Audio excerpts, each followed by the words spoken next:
on the proctologist hello. talk. Oh. Hello. Why are you doing the shush if you're going to say it when we're on the air? Shove the butt stuff. Butt stuff. Hashtag butt stuff in the Rooster Teeth store. $1 million butt is Wow, what that's we a were hell discussing. of a segue. Yeah. So welcome to Glitch Please. Today only, I am Ashley. Gus. I'm Bernie. Ryan. And Every day, though. not this just today. is the last week before E3. I was doing a read the other day for The Know, and they were talking about a conference coming up this Saturday, and I said, shouldn't we update that copy to say next Saturday? And they were like, what are you talking about? I said, well, the conference is next Saturday, right? I said, no, it's like in 3 days. Saturday. It's this Saturday. I was like, oh, shit.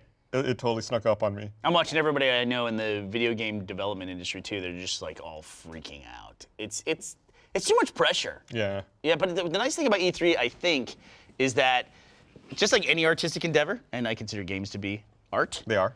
is everything takes as long as you have. And so if you have forever, you can always work on it forever and polish it. I mean, we see that with early access games that stay in early access forever. E3 is a weird thing for like commercial games where they can, they have this thing halfway through the year where it gets them ready for the holidays, oddly enough. So.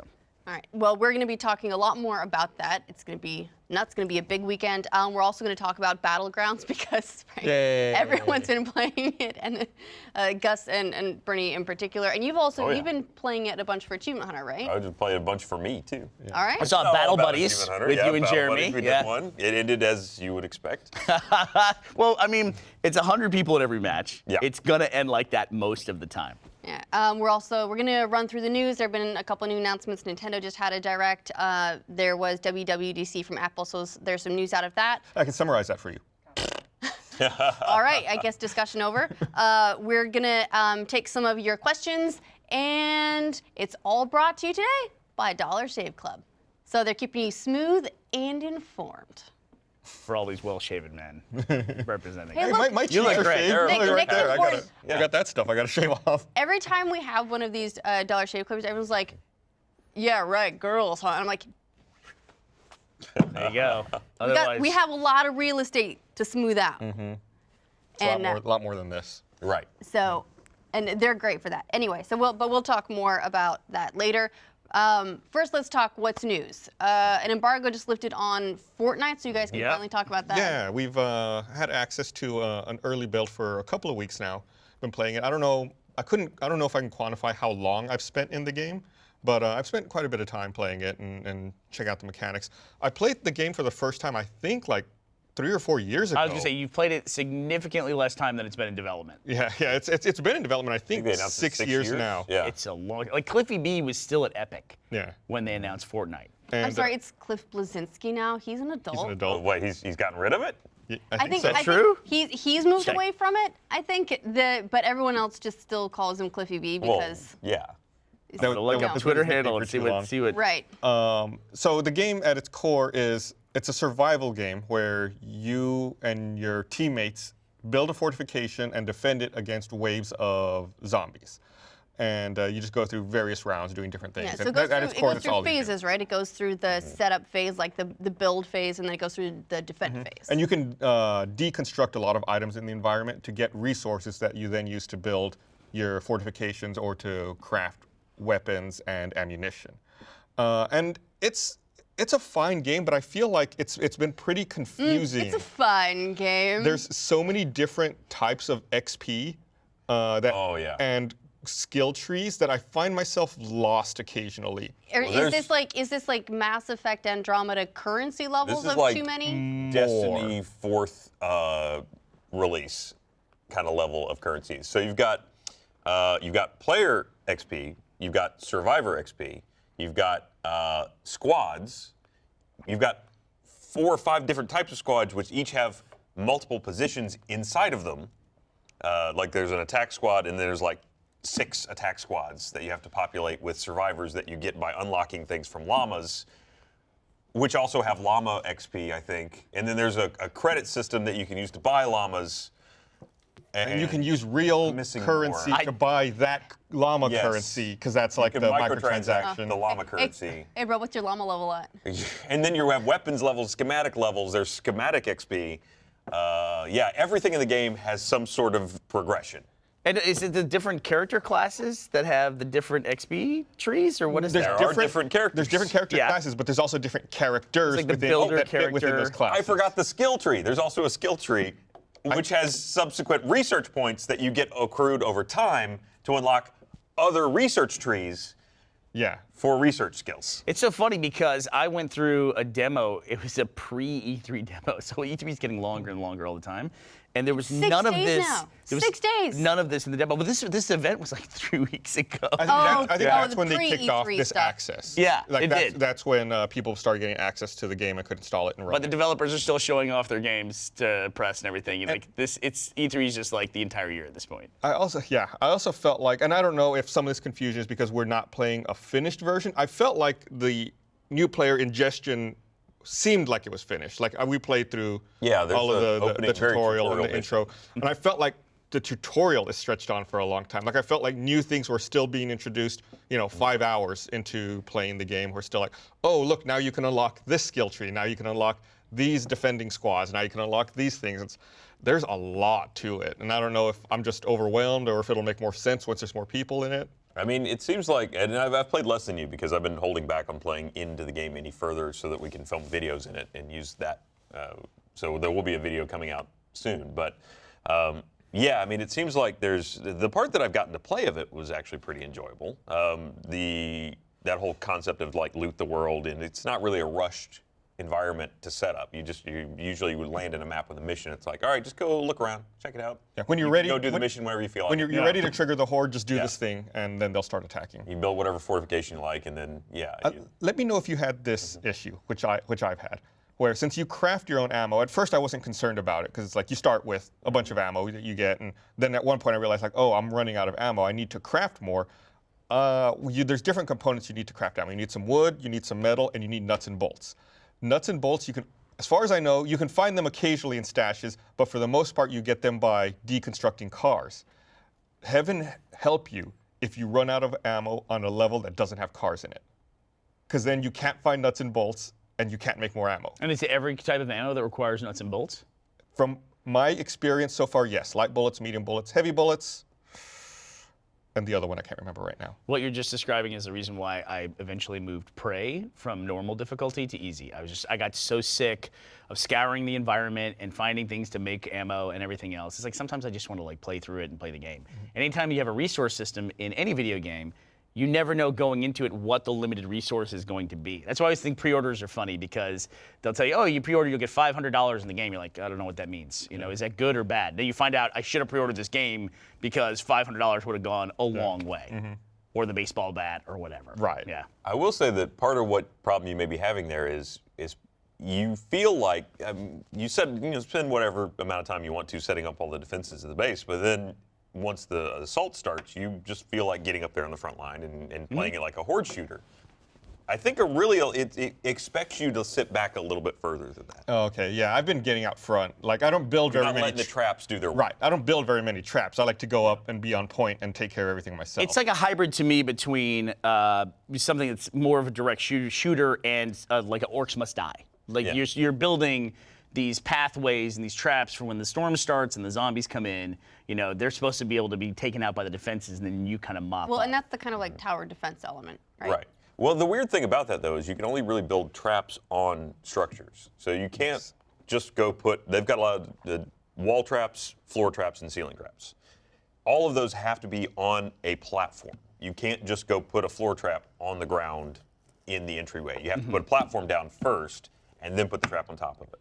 So it's kind of weird that you can't just build traps in the world without having to involve structures. It's not that hard to do because the building is actually really quick. You just say, it's a weird menu system where it's like, okay, I'm going to hit Q to go into build mode. Now I'm going to hit F2 because I want to build I think it's F2's wall or floor. F2's floor, yeah. Floor. And then then you get the floor thing, and then I'm going to right click a couple times to switch it to a different material because I want to build this one out of brick or metal. You do wood, brick, metal. Yeah. And then it's like, well, there's one patch of it that I don't want to be there, so I'm going to hit G, and then you get a You can edit 3x3 grid, and you can take blocks of it out. So if you want to make a door, you do the wall, you hit G, you take the 2 blocks out right where the door would be, then you hit G to confirm that, then you click to build it, and it'll build it with a door. So Or you can build a window, or you can things build like a that. window, yeah. Or a low low wall wall, is like yeah. you just take the top 2/3 of it out. So there's just a lot of.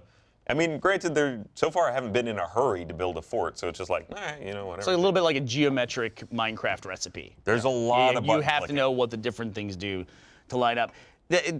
In looking at the game, I have no hands-on time with it at all. What would you equate the construction interface to be most like in other games?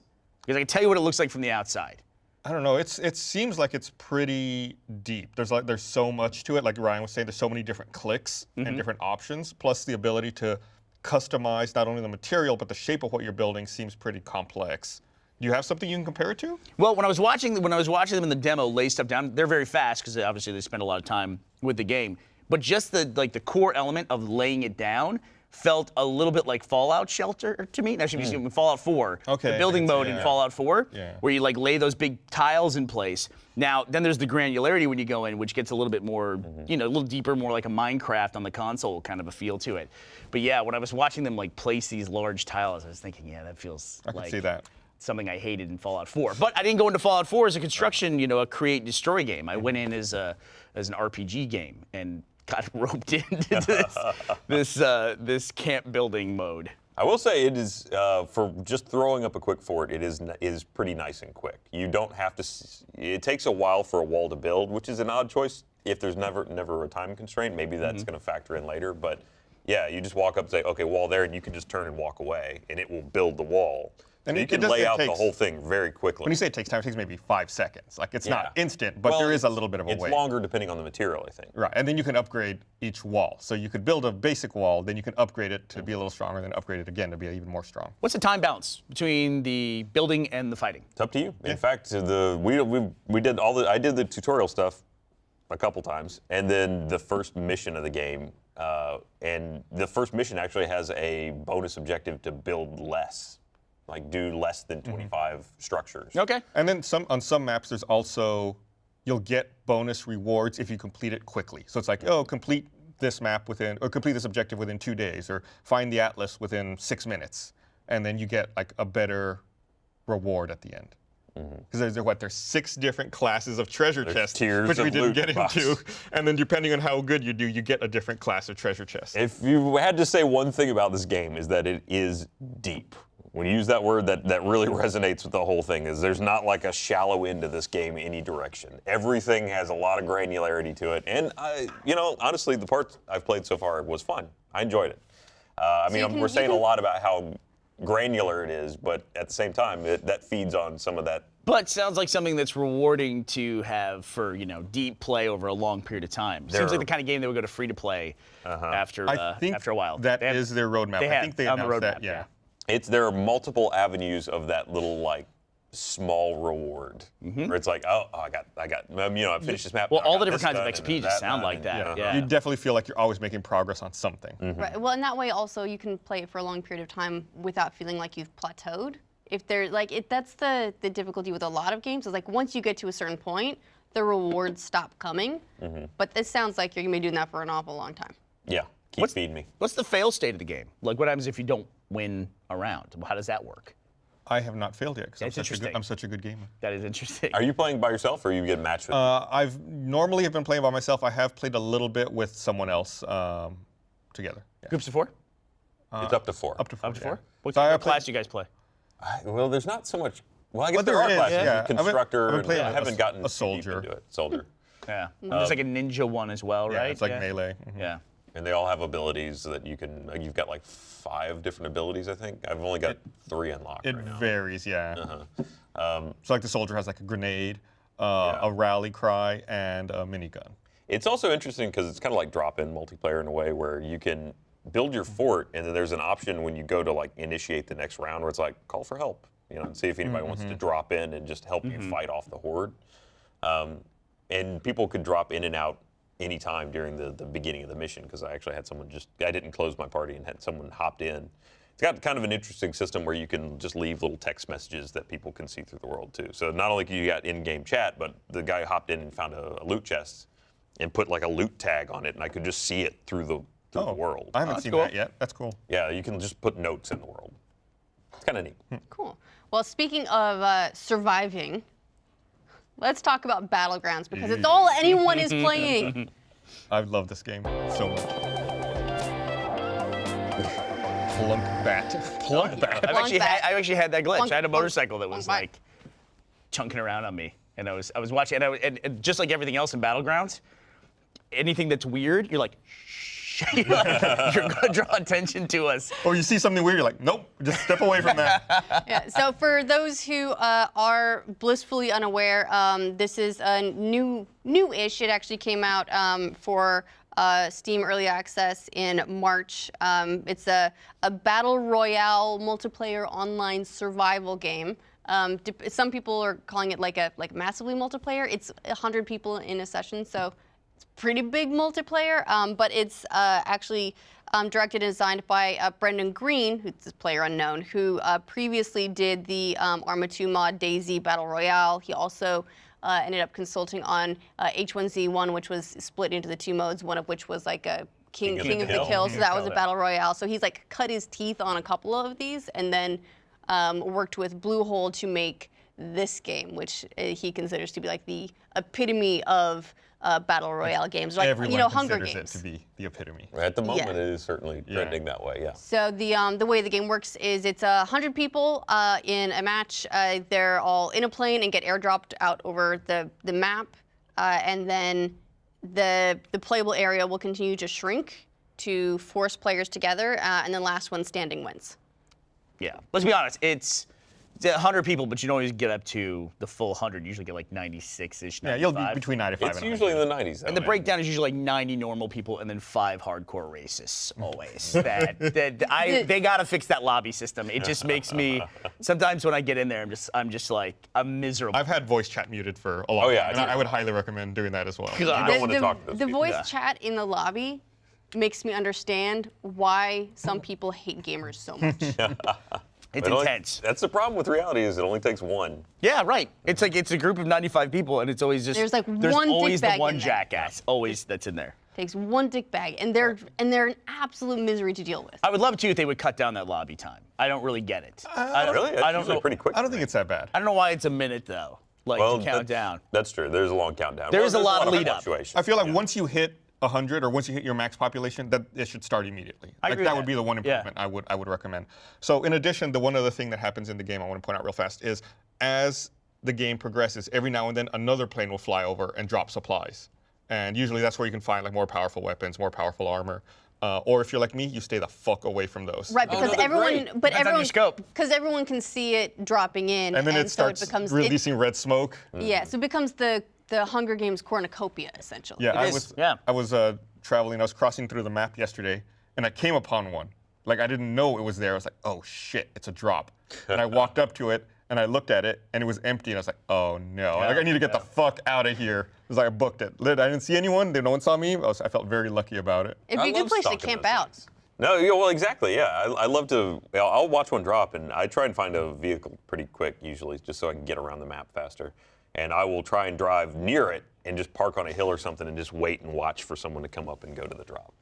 So for anybody who hasn't played this game, maybe just showing the basic premise of it. So you basically go in a lobby, 100 people, then you drop into this environment in a plane, you parachute in, and then you have to do this mode, which you see here, which is most of it. Oh, actually, I'm shooting somebody here, but and then running away. But you search your house, you try to find weapons, and you get melee weapons, pistols, and various kinds of rifles as well. What's your favorite melee weapon? There's only one correct answer to this. I've never killed anybody with a melee weapon, but I go for the sickle, and then the machete, I guess. Ryan? There's only one melee weapon that has a practical use. Yes. And that is the pan. That is the pan. It's the only weapon. It literally has saved my ass. It What's it do? It blocks bullets if they shoot you in the back with the pan. The melee weapon sits on your back. Yeah. If they shoot you in the pan, the bullets don't hit you. You'll hear it like plink, plink, plink.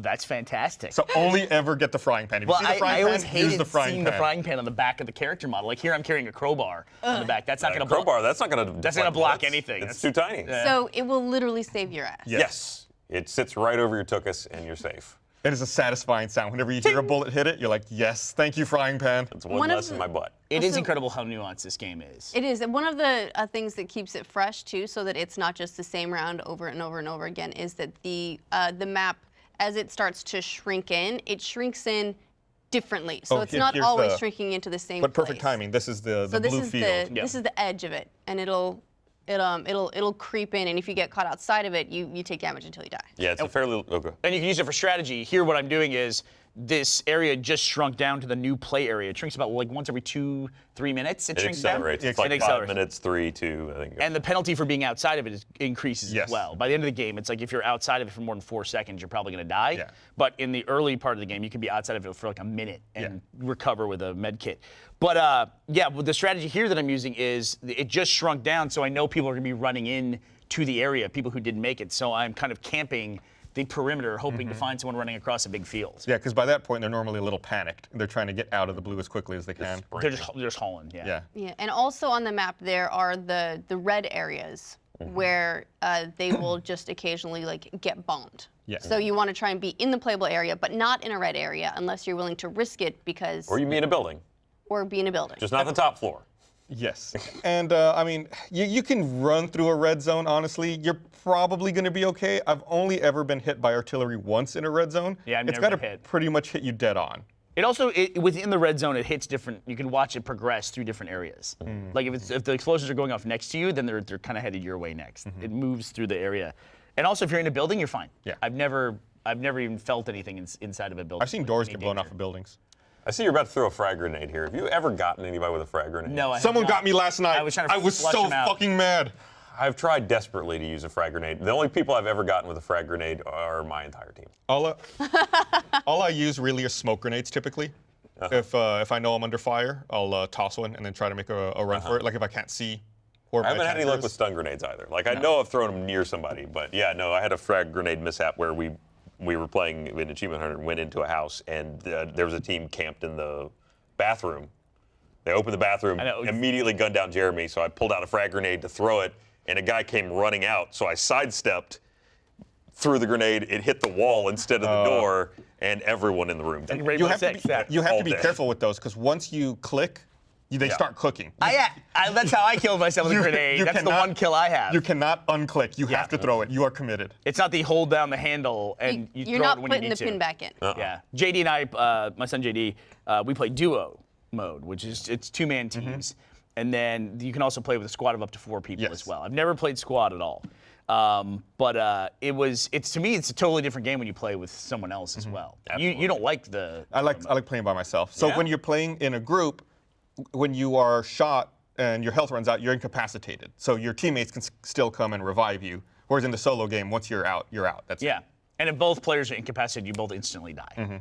Also, someone could just sit there and shoot an incapacitated person and take them out. right. But, But- typically, you use them as bait Use them in as order to bait get their to teammate draw- out to try to revive To them. draw them in, yeah. What would you say your offense to stealth ratio is? You play this game. That's why I want the lobby time to get cut down because between matchmaking, the lobby, and then the plane element where you choose where you're going to drop out and parachute in, and then the parachuting, it's a lot of preparation to then get in the game and play the game, which really amounts to little moments like this that you work like 10, 15 minutes to get to. Oh my God, you went at him with a shotgun? I did. Shotguns are great. I even switched to shotguns. I think are almost overpowered in this game. Did you have a choke on that? Yeah, I think I had. Okay. I don't know if I did at that point, but I'm definitely like a equipment junkie, which I don't know how you get to not be. There's a couple things like as I played more and more that I think are critical. I wonder how many people use the alt look mode Constant. when you're running and you're just scanning the environment all around you. It's nice because it doesn't indicate where you're looking if someone's chasing you. Your head does turn. Does your head turn a little Yeah. bit? And there's that, and then I just used. If you watch this footage, I'm prone almost 90% of the time. The I'm just only laying time flat on I'm my stomach. typically not prone is if I'm worried that I'm going to miss the new zone. Like if I'm going to get overtaken, then I'll crouch. But I almost never fully stand up.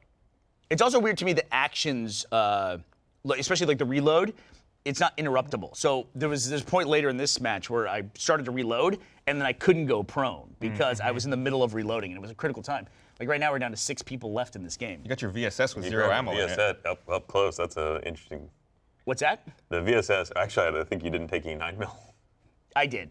I say you're right though. I haven't. It's when you get a weapon, it just comes unloaded always, and I haven't loaded it yet. But don't worry. Yeah, there's definitely different Professional work on it. approaches that I take depending on what equipment and what weapons and then what add-ons to those weapons I have. It's like sometimes I'll be like, oh, yes, the vector is appropriate in this situation, or no, I need to stick with an AKM and hoard more 7.62 ammo. So there's a lot of fine tuning to figure out what you're trying to accomplish. Also, how dare both of you? I mean, you're judging my ability here and what I'm doing, my strategy with 6 people left. When you get down below 10 people, I don't know about you guys, it freaks me out. Yeah. My heart rate starts going up, and if you get down to here like 5 people where it's at now, 4. 4 people. yeah, it gets ridiculously intense. And the circle is that big. Yep, you know there's somewhere right around there. I've been number 2 before, and like when I finished that game, it's like I was shaking. Yeah. Like I had to stop playing for a little while because I was just so You've gotten all the way up to number 2? worked up. Yeah. Oh, that's awesome, dude. Ryan watched me.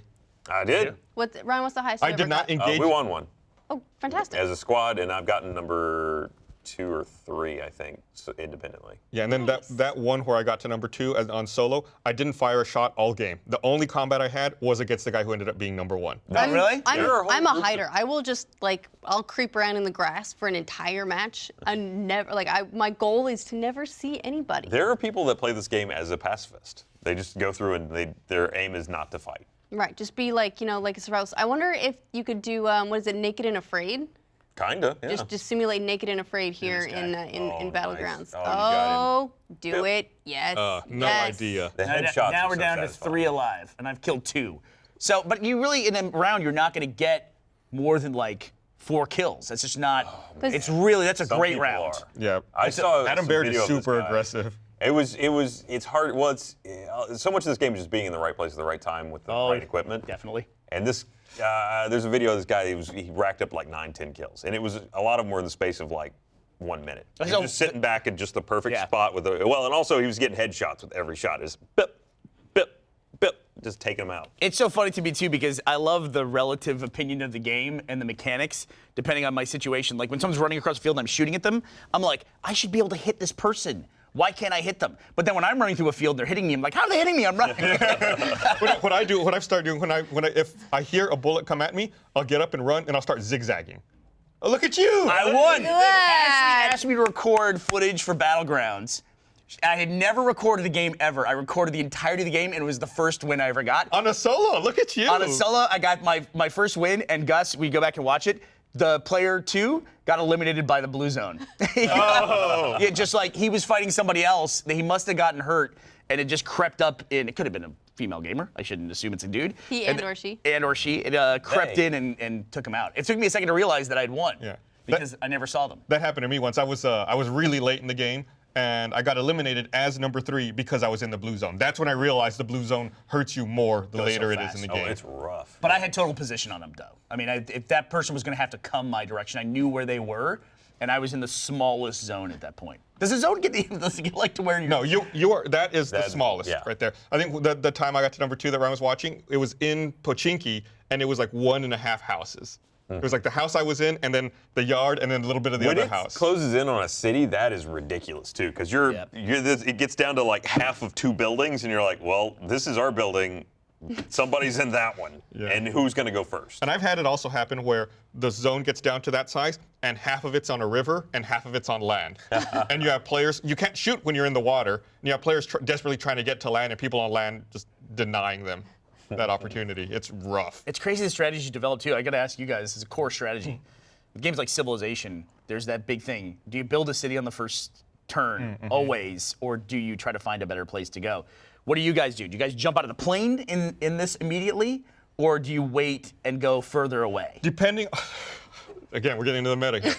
Depending on the direction the plane is going, I have preferred locations to Gotcha, drop. sure. So one of them is the hospital, which Ryan turned me on to. Another one is like this house. Then like I know it's like, okay, if I jump here, I'm gonna check that house, I'm gonna go over here, then I'm gonna go west from here, unless the zone's coming from that direction, in which case I'm going east. So I have definite routes I like to go. However, I never jump directly into a city. The most dense I'll get is the hospital. Yeah, people will, when everybody jumps in, you can see the other parachutes coming down too, and it gets really intense when people do that. And then everyone develops a different philosophy of doors. What do doors yeah. mean?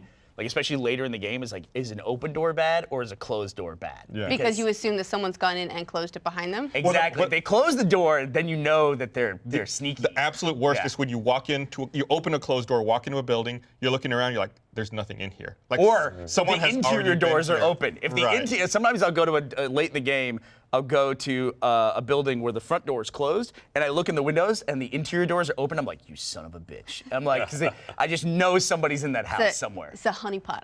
Yeah, it is. They're trying to draw you in. They're trying to draw you in. There's such a sound element to that too, where you'll be in a house and you'll suddenly just hear like, Yeah.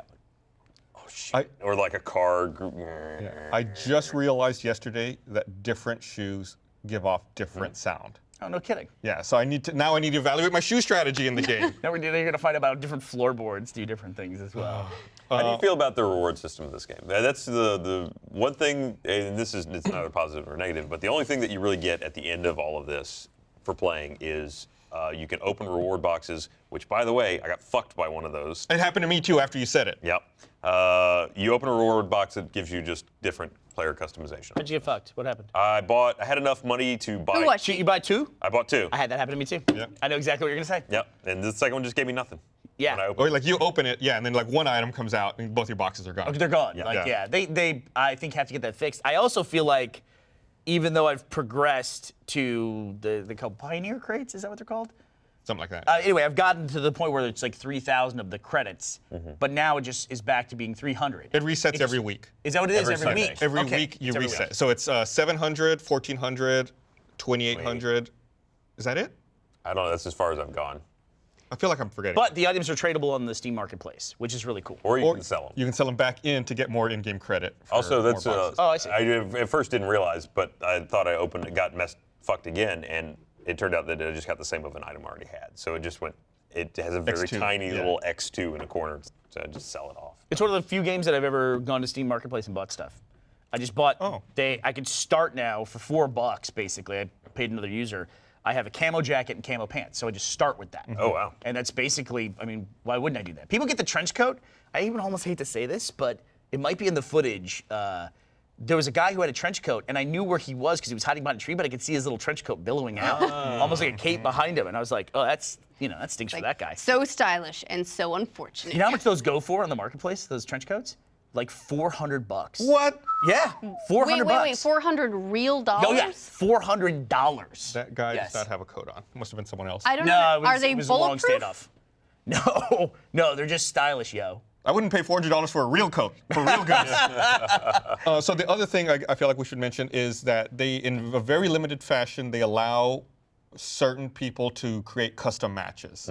And we now have access to create custom matches. I'm so excited Yeah. by that. We're So, hoping to we're- start launching our own Rooster Teeth private service people can join. And we're looking at doing something on the Sunday, Monday while we're so we've got a whole big E3 live stream thing going on, which we'll talk more in depth about in a little bit. But Sunday, Monday, there are these gaps between the press conferences, and we're talking about setting up a Battlegrounds server so people can play with us too. And that'll be fun to play with people too, because it's Like like this. when Ryan's in, it's like people can find Ryan Right, in that yeah. world and kill him. And you can set a lot of For it's hobbies. it's quite a bit of options you can set when you're creating the custom match. So I think maybe we'll start off generic, and then we'll start taking requests from people. Yeah. And see, if we can mess around with some of the options. Yeah, it'll be a good time. Have you guys like in the beginning when you're in the lobby? Let me know if we're taking too much time on this.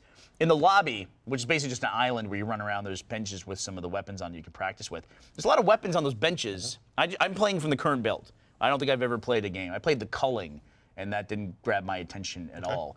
And Those guys have to be hating life right now. yeah. Well, I was saying this to you the other day. Arma might be the most influential game in my gaming career that I've never played. Yeah. I've never played Arma, but I've played so many games that have come out of Arma. And there's a lot of weapons on those benches though that I've never encountered in the game ever. I finally saw a Tommy gun in a care package. I've heard of the Tommy gun, but I've never actually gotten it. There's Yeah. one, if you instead of going to the tables, where the the 2 shipping containers you can jump up on? Right past that, there's a bunker. Yep. On that island, you can go in there, there's a Tommy gun in there. If you just want to play with it. It'll fire all 60 rounds out of the What kind of ammo does it use? Is it 5.56? I think it's 9 mil. 9 mil? Yeah, I know. don't know. There's an AWP sniper rifle though. That's on the benches. That's just sitting there, and you can use it and shoot. It's a Yeah. green I've sniper got one rifle. of those in a I've got those in a drop before. Have you? Yeah. Yeah. A lot of those are only drop. And that one I uses think. the 300 round, which you can only find via drop. Like a I believe. 308 or a- No, like a 300. I mean, I found the VSS just in the world. That's again, I find stuff on top of that hospital in the Northwest all the time. The VSS is I love that weapon. Yeah, it was a recent addition, right? Yeah. I think I was reading an Yeah, update. it was one of the last patches. Yeah, the AWP uses a 300 Winchester Magnum round. Where's that? You ever even run into that ammo? You in can the world? only get that via drop. Yeah. Get that in an 8x scope, and that'd be fantastic. They also have two different. It fires a 45. The Tommy gun fires a 45. I got killed by the crossbow the other day. I've gotten Really? a crossbow kill Were before. you- It's so. Are you, I have two, It's but it was so a guy that was awesome. just standing how still. ashamed are you? It takes so long to reload. It was one of those little huts, you know, that are just in the middle of fields, and one door, one room, and I knew he was in there, and I opened it up, and I had a shotgun, but he just thunk, and killed me with a crossbow. I was like, oh no. They're also, I don't know if you know this, they're working on 2 new maps as well. Another map. Why? That map's incredible. One of the maps is the same size as the existing map with a large mountain in the center, and then the other map is a quarter the size of the current map. So it's like the urban. Yeah, even more like intense. Just faster combat. So what is it that this game has done that has taken it so far above and beyond the other battle royales? There's been King of the Kill. There's been culling. There was I'm blanking on all of them DayZ right now. is kind of where a lot of this yeah. started. Yeah, the initial one was for DayZ, and then there was the H1Z1, then the culling did theirs. But Battle Royale is like a new growing genre, but this seems to have really just like eaten everyone's lunch. They got so much right out of the gate that when you start the game, I've complained a little bit about the lobby time. That's only because I just always want to play another round. But it really just drops you in. It makes sense. It tells you eject from the plane, you parachute in, you get what you're doing right away. And then also, I'm constantly impressed by the massive scale of this map and this world that they have that you play in. How far you can see and how much it feels like you're in a real environment. But at the same time, with the structure of the way the plane flies over the island to begin with and the limited range at which people can jump out in, and then the blue zone constantly coming in, I'm constantly impressed by how often I run into one of the 100 people in this massive map. Yeah. Like, I feel like if I was in a map that size in any other shooter, I just wouldn't run into anybody. But you do. And they've designed it in such a way that, there is big gaps between the action, but you always feel like you're leading up to it. So I have a little bit of information here from Ben. Oh. Apparently, and according to IGN, and I've corroborated this on the Battlegrounds Gamepedia, if you're wearing the trench coat and you have the Tommy gun, it gives you infinite ammo. What? And according to Ben, that might be why the trench coat sells for $400. Right. That makes a lot more sense. right. But still, Does it also give you a voice effect? So when you're shooting, it'll be like, keep the change, you filthy animal.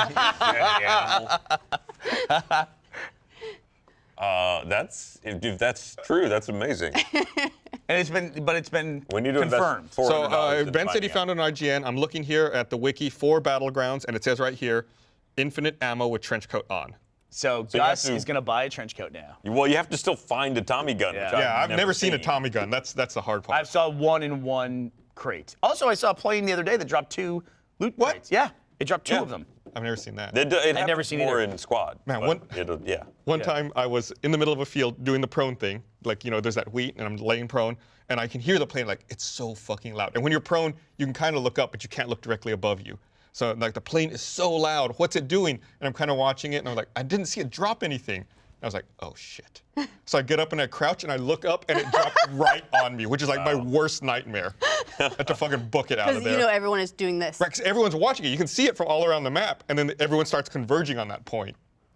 It'd be nice if they had, we talked about Friday the 13th on the last episode where when Jason gets close, there's like the music. It's like the Jaws effect, basically. It's like it gets close, like it gets more and more intense. It'd be nice if you could just like all of a sudden hear that from like 8 different directions God. as they close in on you. No, you just end up hearing all the vehicles and Yeah. all the people stomping and You're running. suddenly to at the middle of the next Mad Max movie. Well, one of the things that's tough about this game is, and for new players, Gus says he doesn't jump into cities. Yeah. I think new players should probably do that because at least it's frantic and you understand like running room to room. Mm-hmm. As you run across fields and or through forests, when you start getting shot at, a big part of the game is figuring out where the hell you're getting shot from.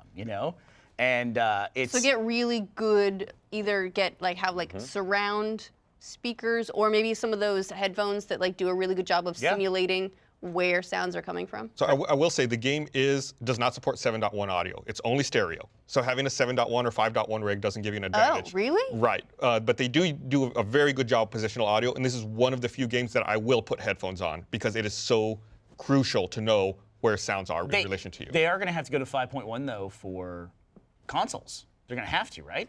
I don't know. I think, isn't that a requirement for being on a current gen console? I don't know about that. Have they announced console? I know I think the they did. PC version's out. I know console version's not out yet. They've talked about it. It They've should talked be about it. talked Okay. about it, but no inevitability at this set point, release right? date for it. Is it? Yeah. I mean, people keep moving these things to consoles, and they're just not ready. Like 7 Days to Die, Ark. I haven't tried. I mean, Dead by Daylight's coming, but they just never run as well. They're not. I don't know Well, if I mean, developers are just still it's- gaining experience with being able to port things to that platform, or They have said we have a team already looking to port it to at least the Xbox One.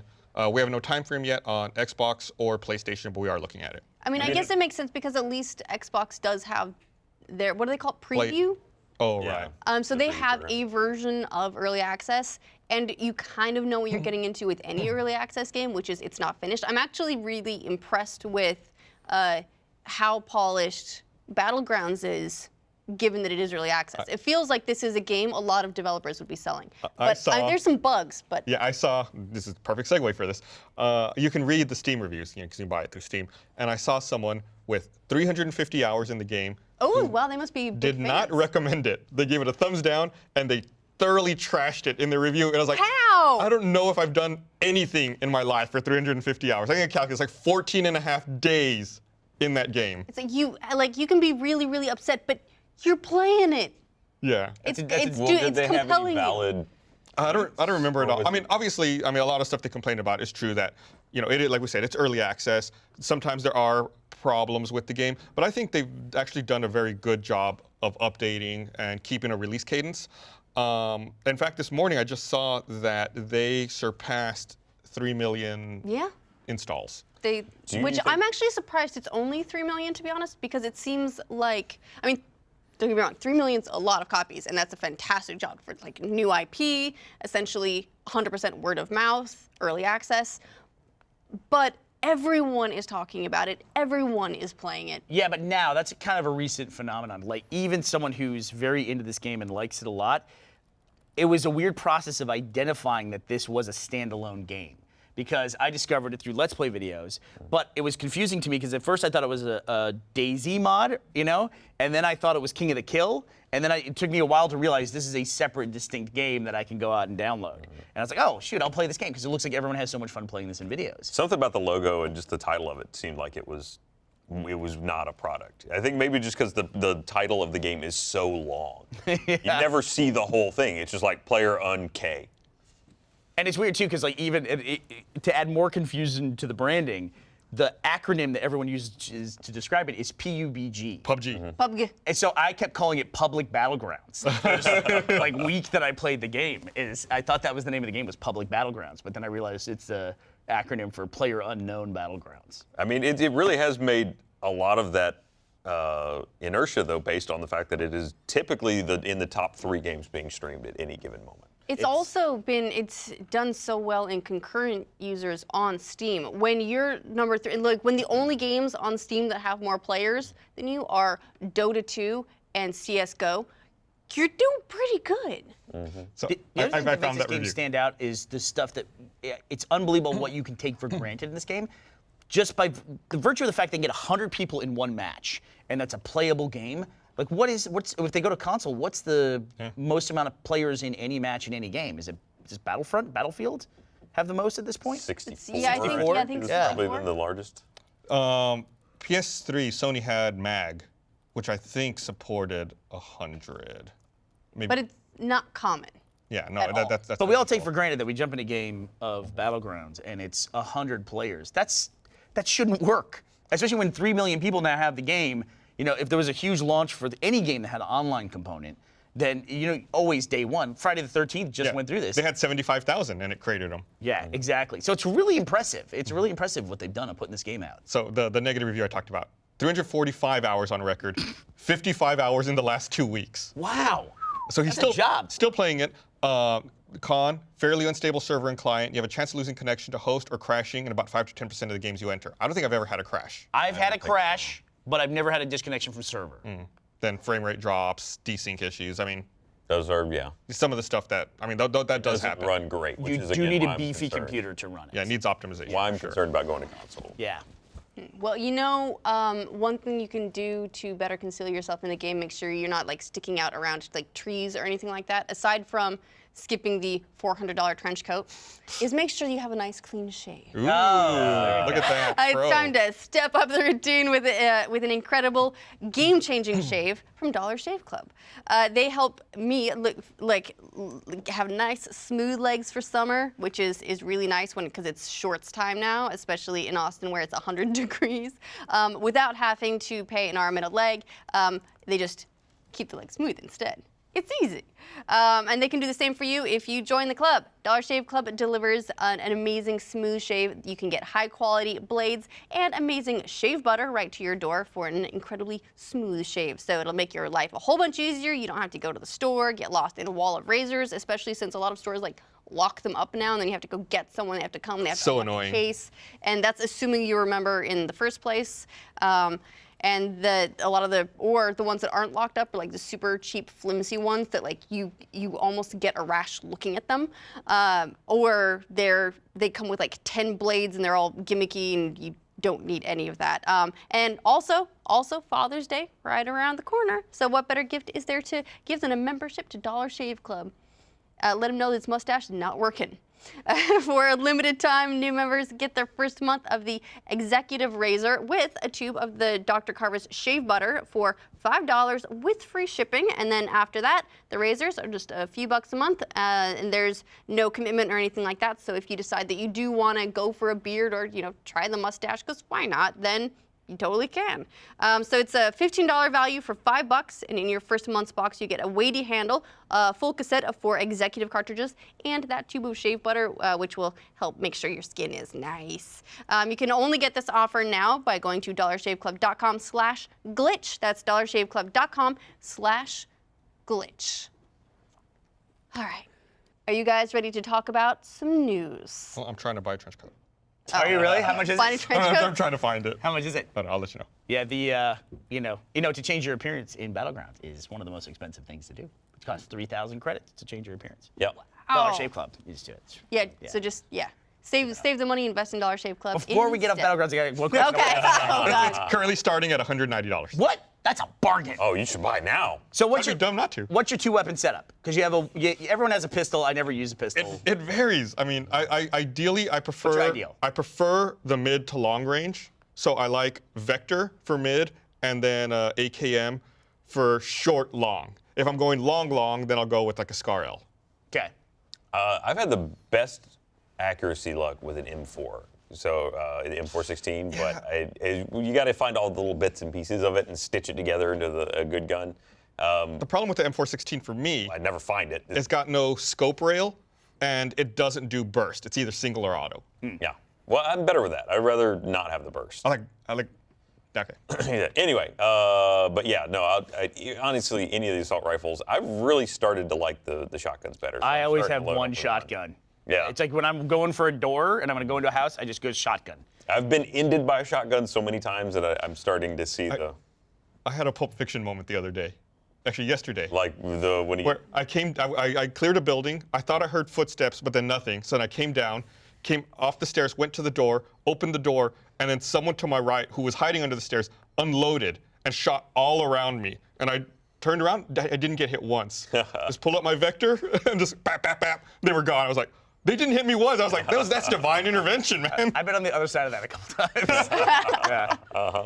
Because I thought you overdosed on heroin. That was your Pulp Fiction moment. And then also, what's the last question? What is the one item that you're happiest to find when you find it? Scope. Scope. Scope. Always scope. 4X or 8X scope. Mine is the level 3 military vest. I just get That's nice too. Yeah. gets just so rare and I get so excited when I see it. So, all right, I just had to ask those questions while I had these guys' attention. Okay, we got some current events to discuss, so let's do it. Get a clear on. Sorry. We keep talking going about back. No, we're talking about Pokemon now. Okay. This is important. This is very important. So Nintendo held a Pokemon-themed direct live stream earlier this week. Well, I mean, yeah, it was about Pokemon. So everyone was getting super hyped. This is right before E3. They said they're like, it's gonna be the Switch Pokemon, and we're finally getting the Pokemon Stars reveal. That didn't happen. In fact, that super didn't happen. Pokemon is coming to the Switch, but it's courtesy of Pokken Tournament, not a mainline title. And we are getting an Ultra Sun and Ultra Moon for 3DS in November, and we're getting Gold and Silver on 3DS via Virtual Console in September. So it's like they went all the way around, like every possibility, except for the mainline Pokemon Switch. What? I have a question. Yes. Why does Nintendo hate their own console? They just maximize the potential of each console. If they go straight to the Pokemon release, the one that everybody wants to play, they're not going to play this other one. Right, they got to still move 3DSs and stuff. Well, they're working a plan. You know what makes this worse though is that after so they had this direct, everyone was a little bit bitter that we didn't get the announcement, and then the press site said it had what is this? The Pokemon press site noted a TBA release date for a Switch version of Ultra Sun and Ultra Moon, which then got everyone all up in a tizzy again. They deleted it and they were like, no, that's a clerical error. In fact, then they like doubled down on like, no, you can't have it on Switch. They said Pokemon Ultra Sun and Ultra Moon are coming exclusively to Nintendo 3DS. Family of systems are not due for release on Nintendo Switch. This listing on the Pokemon press site was made in error and is not indicative of future plans. You know what? I'm hot about Switch for a totally different reason, actually, at the moment. Okay. Hot in a bad way? Oh, dude. That You know what sounds that good. piece of shit does? I know about a desyncing issue with one of the joypads. All right, so if you've got and this is totally a problem for a tiny amount of people, but if you've got your Switch. This is a huge amount of trouble for Orion. Well, and for anybody that has any kind of auto switch on their HDMI inputs. Oh, I've heard about this. The fucking 'cause it Switch, when steals it's it. plugged in, yeah, it just, when it's off, when it's just sitting there in low power mode, every now and again it's like, that's mine. Oh, and really? it fucking switches your inputs. Is it a Samsung TV? I just go through an HDMI switcher, my home okay. setup for when I'm streaming and Yeah. things. Yeah, it'll just randomly like fucking wake up. It doesn't turn the screen on. It just changes the takes input. away the input that's active. I heard that that's Samsung was going to have to issue a firmware update for some of their TVs in order to try to get it to stop To doing bitch that. slap a Switch? Yeah. Switch, fix your shit. So are your Switch, inputs please. through like Right. a separate device, or do they go directly to your TV? So I've got it going. All my consoles are going into a HDMI switcher that's then going into an Elgato. And when It's it's just too like many- our Yeah, setup we- here. Too many switches. And when it detects a new device, then it says that's obviously what you want to do if you just turn this Right. thing on. Right. We've actually we've got it set up over in the No office. We've got an Xbox, PlayStation, and Switch all set up, and we've noticed that a couple of times. So we've ended up just taking the Switch out of the dock when if we want to play something else, so just like set it aside. You know, that's almost like the equivalent of when you have a mobile game that you thought, oh, that kind of looks cool, I'll install it. And then a month later it says, hey, come back and play the game. Yeah, You it'll get that alert. be like, oh hey, we missed you and your citizens are sad. It's like, oh, thanks, I forgot I need to delete that immediately. I will say, I want to talk about that Pokken tournament video that they announced it with. Yeah. That video was way too long. Like the dude going to visit his older brother and the bus breaks down and it's like, oh, just show the fucking game, announce Too it. much I plot. don't want to know this story. But this is, it's personal. Then he's like, he gives the games to the kids and you find out, oh, that's the 3DS game that they're announcing. Cut the shit. Show the game. You know who else is bad about that? Sony's bad about that. And I'm not looking forward to the Sony press conference this year for E3, because you remember how long the Dishonored 2 segment of the Sony press junket was last year? It was like 20 minutes. No, that was at Bethesda, wasn't it? Was it Bethesda? Yeah, it was Bethesda. Yeah, that was You're the right. Bethesda You're right. one, It was yeah. Bethesda. Yeah. Yeah, but God. that was I think a lot of people, myself included, were theorizing that they might have intended to have like something else or like some more going on, and then they didn't, and so that ended up in without as much planning as they would have liked to give it, because it was like 20 minutes at the end. It made the whole thing kind of super weird. It was a real momentum killer because the developer is a wonderful developer, but was focused on like the playing of the game as opposed to being the onstage like hype man. Yeah, engaging the audience. Yeah, like he was clearly not following the t-shirt blazer philosophy. And so like it was a little bit weird, but weren't sure really entirely why. But you know who always runs really long is Ubisoft. So we'll see about that. They run overtime, right? Just theirs last year was like 2 hours. Yeah. I just remember that Sony, when they announced that the animated series for Powers, was that the name of the Yeah. show? That was like a ridiculously long amount of time to talk about that show in the middle of a video game press conference. It just was like, holy cow. So there's always segments in E3 that run long. I unfortunately gave the credit for that horrible Dishonored 2 slog to Sony, but yeah, that was the Bethesda one for sure. Yeah, but there's other Pokemon news, sort of, kind of, via Apple. So WWDC was going on this week.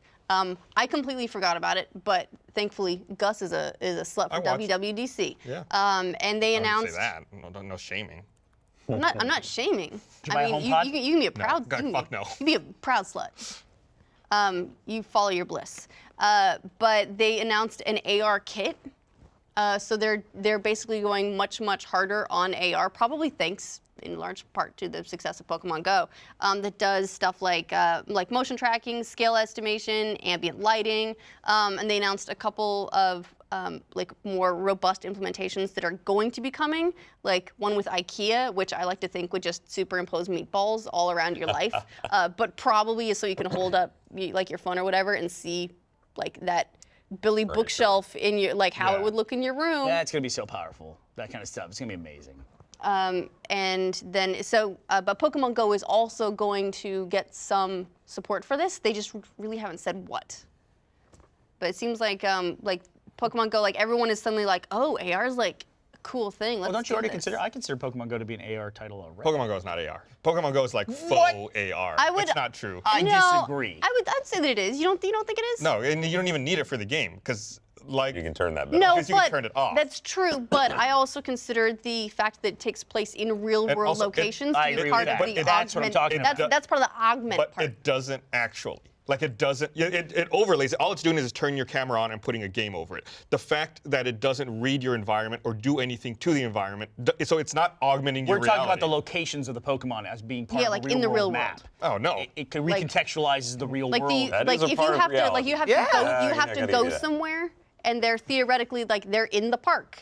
It I have requires to That's walk awkward. through the real world. actions. Yeah, there you go. I have to walk through the world to find these things in a digital space. It's kind of bullshit. But I get the feeling we're not going to convince him. speaking of things that are kind of bullshit, I think this AR kit stuff's all bullshit Yeah. too. Oh really? It is inevitably. This is just going to be a huge battery hog. And if there's no additional sensors to take advantage of any of this, I don't know how they're going to do it. I mean, Well, Google's it's not going to work on current hardware. right. I mean, so So it's like get ready for your annual upgrade. And what they're aiming for We're going to do it here, anyway. I mean, you know. Google is so far ahead of them with Project Tango, and I think Google has really nailed AR with Project Tango, and we're already starting to see the problems with true AR implementations on mobile via Project Tango, which is, like I mentioned, the battery drain. You know, the more features you want, the more hardware you have to turn on, the less your battery lasts. Sure. So it's like, it's really cool when it works, but we need a breakthrough in battery technology, and we need more sensors and better hardware. So you said they're aiming for future hardware. Yeah, we need to know what that is. Developers need to know what it is in You're order saying we need Elon Musk on this right now. to program for it. Yeah, and He's got availability now that he's not on the true. advisory board for the president. but I think that AR is a huge growth vector, and I think that potentially it'll be bigger than virtual reality, just because everyone already has totally a agree. phone and a mobile device that they're And going to reality. shoehorn, and they've got reality. To me, it's like people always talk about VR, you know, and I honestly I feel like I already feel like we're kind of tapped out on this generation of VR. I thought this was going to be the one that takes hold, but I have a headset that sits idle 99.9% of the time. It's Teddy rare. plays it a lot. Yeah, but we have to break it out. But I mean, he's been playing it the last week or two, but it was in a box for 6 months. It's rare that something comes out that's exciting. Like Bridge Crew came out, and everyone's very excited about that. Back before that, I can't name what was exciting before. Rick and Morty's great. Oh, Rick and Morty, that's right. Yeah, Rick and Morty's great. But Yeah, that's they all. need to hurry up and get wireless working. Alchemy Labs. They're just they're great at what they do. They got acquired by Google. They got acquired by Google as a result. Yeah, so I agree though, and also like AR, like what people define AR as is also probably like a lot more applicable. Like it's easy to do, like your phone can do AR, whether Gus agrees or not. But without having and everyone already has that, you don't have to have HoloLens or something like that in order to do AR. Like there are all these implementations you can do without it. Whereas VR, because it does lock you away from everything else, it is a little bit more specialized. But that's just me. AR is, if you look at the two of the biggest phenomenon in mobile in the last year and a half, 2 years, versus VR. VR, we've had these like the Rick and Morty thing and Job Simulator and some things like now Bridge Crew's getting a little bit of hype, but you can't even compare that to what happened with Pokemon Go. And yeah, it burned really bright and burned out fast, but I think that was more of a development issue and nobody knew how popular it was going to be.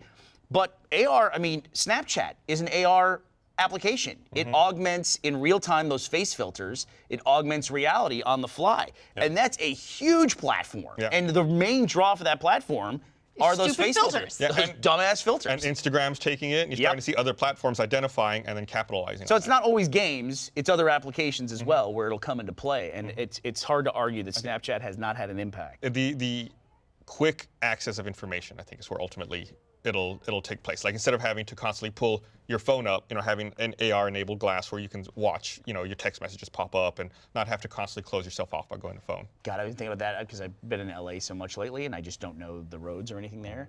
And having a GPS that talks to me constantly is, I can't remember what it was like to start off at my house and go, I'm going here, and I need to kind of head that direction. Do you remember when getting, there was MapQuest, when you could go to MapQuest and it would have each of the directions and you would print off the paper and then take it with you, and that was you guys, this is the future. And each step had a little mini map of what you were doing at that step. Oh my God. Well, going back even further, it's Dark times. It's weird how technology can change, even a joke.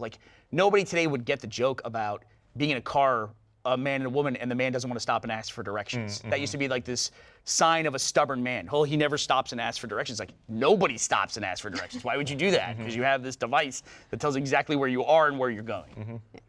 In fact, if someone needs directions, if you end up in a taxi or something, and they're like, "Do you know how to get there?" You're like, "What's wrong with you?" Get out of the phone. All right, last news item, and this is going to be an interesting one because this episode. I think they asked that question, by the way, to find out if you're from out of town or not. I think that's part of a scam.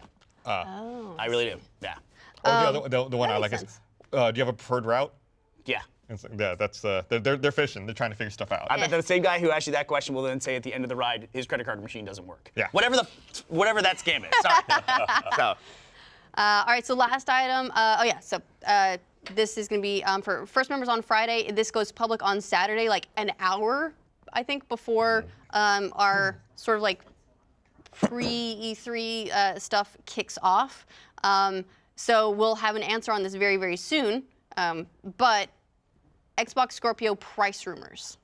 Dun dun. So I'm very confused by everything you just said, but I do understand the price rumors part of it. Sorry, yeah, Okay. we'll come back to the E3 stuff and we'll clarify all of the schedule. It's getting a little bit hectic. I kind of have convention brain Oh my already. gosh. You have the Matrix in your head. I do. But first of all, the Scorpio logo may have leaked. Someone caught an Xbox trademark for the S, which is interesting because it so here's what was trademarked. So they trademarked this S logo. What I want to know is, does that mean that for once one product is going to keep Scorpio, or is this now the Xbox S? Or is it the Xbox Well, there's already an S. snaky thing? Maybe they What call it starts the with Xbox S so you can Stanley. call it S-Box. S-Box? The Model S. What can it be? What else could it be? What are you going to call it? What are you going to call the S? Well, they talked about it last year at E3 as Project Scorpio. Right, but they also talked about Project Natal. Natal before they That is called true. it. Yeah. Still Project. Connect. Yeah. So I don't know. That's a pretty cool logo, I guess, but I can't imagine that they would keep Scorpio. I feel like I don't know how marketable that is. Isn't Yeah. the newer I agree. iteration of the Xbox One, isn't that the Xbox One S? Yes. So that's Already? why this is Yeah. very, very confusing. This was a company, though, that went from the Xbox 360 to the Xbox One. Yeah, So branding is kind of inconsistent. Yeah. So that's one interesting detail. Curious if you guys have theories on what the S could stand for the new Xbox, please leave them in the comments. This should be fun. What if they just call it the Xbox? Oh God! Yeah. Oh God! They're gonna do that. You nailed it. That's what I mean. It's the same thing fucking Apple does, right? Where it's like every time they release an iPad, then there's iPad 2, but the iPad is somehow newer than the iPad 2. And what the fuck does that mean? It's going to be the Xbox. The Xbox, right? Yeah. Yep. Oh God. And you'll know which one it is, of course. Yeah, the X. But do you have the Xbox? I find all this stuff. Please bring me your finest of the Xbox. I like that in this graphic, the only letter that doesn't have like a chunk taken out of it is basically the S in there. But then they were like went back and Also, corrected that. when I look at those O's, it just makes me think of the red ring. Oh, that's a good point. I didn't think about Like that. it's like 3/4 of a circle. What was the one that was the? This was the red ring right there. That was the bottom Yeah. right. Was the one that was out? I think so. Anyway, yeah, we all saw it so many times. But it's almost. I don't know what they could say about it that would make me really want to buy it. I'm gonna buy it anyway. It's a next generation console. And I mean, price is going to be the main thing that I'm interested in hearing about how much Okay, it's going to cost. so that's the big rumor. Also HoloLens, Because everyone wants to things. know. It's one of the few things they haven't really discussed. So I think it was last week. Yeah, it was last week. Jez Corden from Windows Central was pretty confident that Microsoft would keep it below $500 based on some of their internal sources. And now Segment Next is saying the same thing based on their independent sources. So we've got a lot of people saying that it's going to come in under 500 or $499, which is honestly surprising to me. I'd be so happy if that's the case because it means that a lot more people will be able to afford it and will invest in it. It might get the traction that it needs. Yeah. I was expecting something higher since they were so careful to say this is a premium console. I was expecting like a 600 price point. Yeah, 600 is what I was thinking.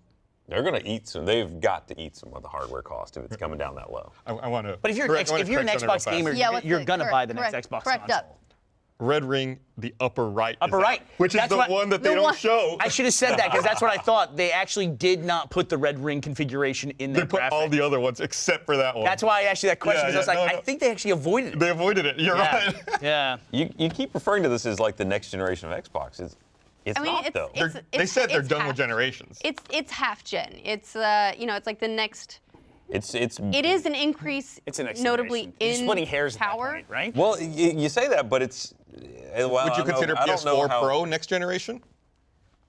No, I wouldn't. Why? This feels different to me. Why? It's iterations on a theme. Like, I think there will be games that can run on Project Scorpio that won't run on the Xbox One at some point. I don't feel like there's going to be games that'll run on the PS4 Pro that won't run on a PS4. See, I don't know about that because Xbox has been so heavily touting the idea of like backwards compatibility, of being able to keep your games across your hardware as you upgrade your hardware. It's like it might be scaled down, it might not have all the bells and whistles, but you'll still be able to play it. Well, so going they forward, seem you to be should be able to play all your games. Well, what they've said is like as they keep coming out with new hardware, your library will continue to go with you. Super easy for the console manufacturer to say that. The developers still make the game. And if they're like, okay, tons of people have Scorpio, I don't have to make a dumbed down version to go on the Xbox One, which sounds weird to say at this point in time, but they're just not going to do it. There's going to be a game that somebody puts out that can only be run. Assuming You it gets say enough that. market share. Assuming it gets yeah. enough market share, sure. You say that, but I mean that's how every PC game that's been released forever has been because they can't guarantee the platform. So every one of them has the ultra configuration, not as good, less good to running on a potato. Right. So Yeah. I mean that's not unusual for developers. And then it wouldn't be released for it. So you think that we've moved to, if we're moving away from generations for, say, the Xbox, it's not like a PC. There's just higher spec ones and lower spec ones, and that's where we are now. Yeah. I mean that's what they want, right? They Yeah. want to move it to just more like a personal computer. Or if they're doing Play Anywhere, I guess that ties in with that. That being said, there are games, they do have the potato levels, but there are minimum system requirements to play most games, Absolutely. Even sometimes where you need a certain level of video card. And, most people who are into PC gaming will have that because it's usually like a year or 2 or 3 old, maybe 5 years. But consoles go back 7 years sometimes, for the life cycle. Xbox One, I don't think made it that far. Even though they said it was going to be a 10-year cycle on it, I think they just don't want to say that the Xbox One didn't perform as expected and they got to do something. They got to reset. They got to reset. They have to. It's a smart move, and I'm glad that they're doing it. But I think the motivations behind it are just the fact that the Xbox One generation wasn't good for them. Yeah. I'm curious. I'm excited for these press conferences. I want Xbox to come in a big way. I think it'd make everything a whole lot more exciting. So we'll see what they have to come up with. But HoloLens, please, anything. anything with HoloLens. Now we even have information on Fortnite at this point. So there's nothing left in the hopper. HoloLens, Half-Life 3. That's where we are. Well, while we're talking about E3, let's move on to just discussing our plans in more detail because this is going to be a big year for us.